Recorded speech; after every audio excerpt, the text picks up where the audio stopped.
I'm here with a Pluck, which is the heart, lungs, and trachea and larynx of an animal.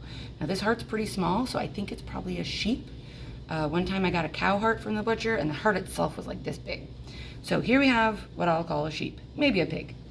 You can see that the heart is in the middle on the top. This, which is the right side of the animal, has one section. Now this has not been cut, they're just sections. They're called lobes. And then here's a third section. The bottom one is the biggest.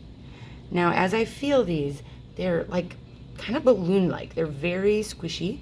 They're very slippery. And if I squeeze, I sort of feel like I'm squeezing, not quite bubble wrap, but it's definitely squishing something out of it. On this side, which is the left side, we have one lobe here, although it looks like it's a little bit cut, and then two down here. So we have two lobes on this side, the bigger one on the bottom. All of this dark stuff is just blood that has pooled and frozen, because these were frozen and coagulated. So that's just dried blood. Overall, these are kind of pink. Some parts of it are lighter pink than others. If you look on this side, this is very light pink. That means there's more air in it, because again, air has no color, but blood has a red color. So this is much more full of blood right now because the animal died. So we're gonna start at the top here. This is the larynx. That is your voice box. We didn't learn it this year in class, but this is heavy. It's like, if you can hear this, some people feel like it's a bone, but it's a lot of cartilage. This connects on the front side to this open tube, which is the trachea. It got cut here, but if you look closely and I bend it, you can see there are rings, like ridges, and those are cartilage. So when I squeeze them, they don't break.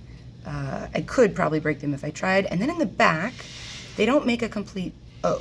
They are actually C-shaped rings. So there's a seam down the side, or down the back of it. You can kind of see if I press into it. And that is so that the esophagus lies up against it and has a little bit of a nook there to sit in. So that means this is the esophagus. This is the food tube. And you can see they're connected by a little bit of tissue, but this food tube goes to your stomach, which has been cut off, and the air tube, the trachea, goes to the lungs. So we're going to look closer at the esophagus. Now here's my favorite part. This little flap, although some people think it looks like a tongue, it's called the epiglottis. This is a trap door. This normally is nice and open. You can see I can put my finger in the airway, nice and open. When I go to swallow food, I don't want food going down. So this epiglottis folds forward. Like you can see I can fold it. I have to push, but I can fold it.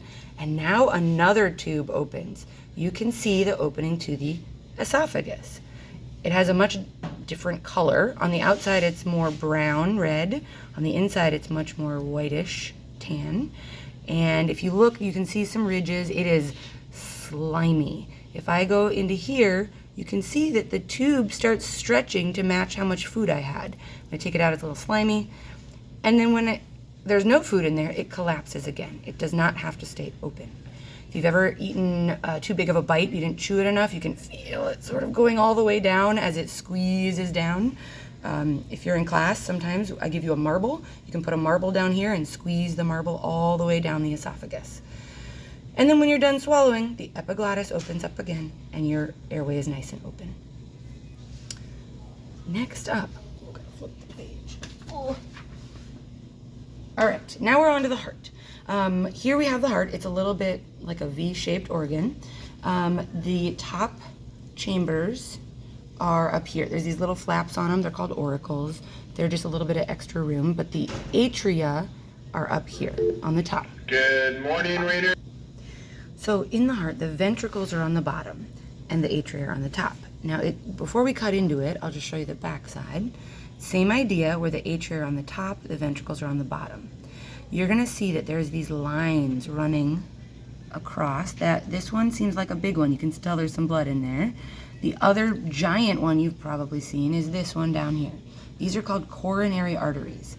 Even though the heart is full of blood, the heart muscle itself needs to get blood, and so it has its own artery supply. Oh, you can see there's some blood in there. And so when you learned about someone getting a heart attack where they had clogged arteries, it's these that clog. It's these tiny little ones you can see running down the heart. It's not the big sections inside the heart. It's these coronary arteries that could get clogged at the end, and then the muscle around it dies, and that's a heart attack.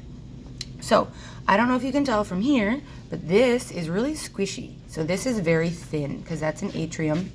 This is very thick. When I press this, it's thick enough that I can't really make a dent. So the atria, and especially the right side, is very thin, and the ventricles are very thick and muscular.